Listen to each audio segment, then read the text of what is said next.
Nigerian journalist Dr. Kemi Lawrence. It's Tuesday, October 29th, 2024.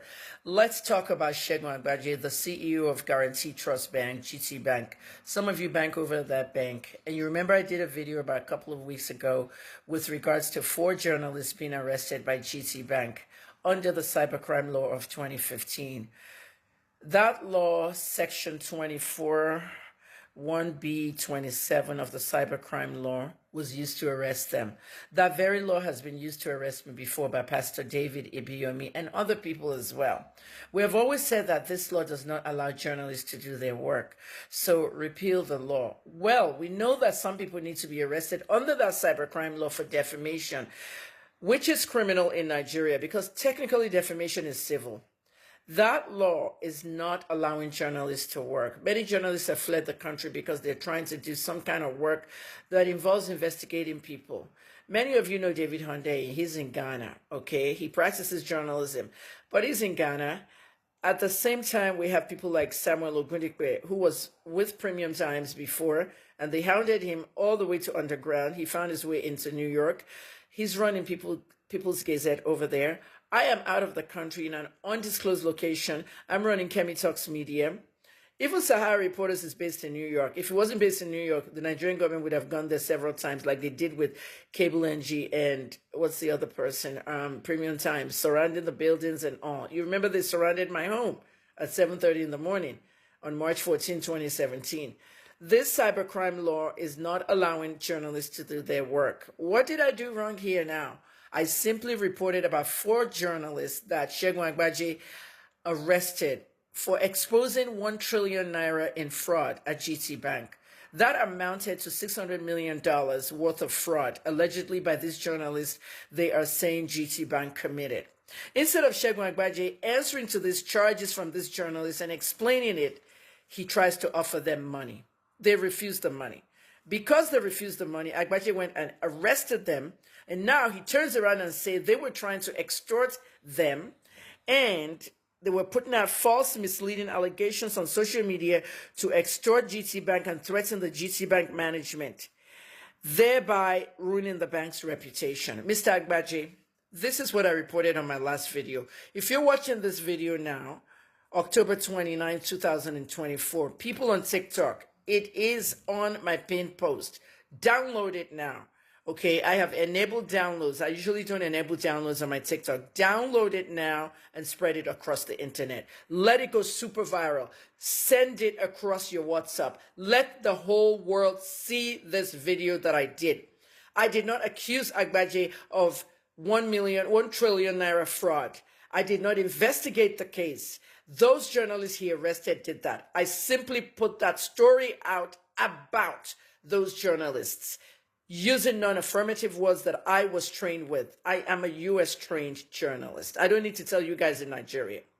Okay, I worked and trained under the Associated Press book. The AP Press book, okay, that style book is how journalists are supposed to write news. And the Associated Press deals with the world. Now, if AGBAJE or Nigerian police that, arrested me during the Ibiyomi case couldn't know the meaning of that, now they know because that case was dismissed based on that AP style book. Mr. AGBAJE, you cannot silence another journalist fighting for their colleagues. You guys have tried this thing for so long in Nigeria. Rich pastors, rich lawmakers. Yesterday it was just a Bolt driver and another lawmaker. Today it's me and you at GT Bank. SEGUN, AGBAJE, listen carefully. You're not going to get away with this. Every single penny I've lost on my YouTube account because of this YouTube claim that you filed, you are going to pay me. GT Bank is going to pay me a lot of damages. I'm not going to let anybody mess with my digital assets anymore. I'm going war to war with you. Kemi Talks Media versus GTB. I am bigger than you. I am digital journalism. I am media. Your story is on CPJ. Have you arrested them at CPJ, Committee to Protect Journalists? Your story is everywhere. It's in CPJ, Press Freedom page on New York, Press Freedom in Africa. You can't do anything to them. That's an advocacy group that fights for all of us as journalists. You cannot continue to drive journalists out of the country using the Nigerian police for your agenda. Even that lawmaker yesterday and the Uber driver, he actually took that driver to the police. Just know you're going to pay all my stuff. Now let me explain to everybody watching this video now. In my background, you can see the scrolling.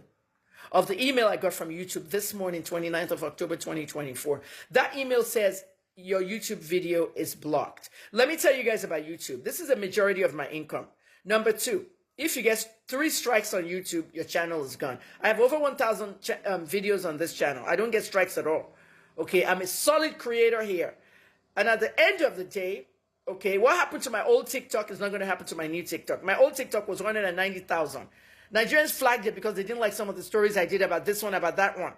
Mobile story, this one story, that one story.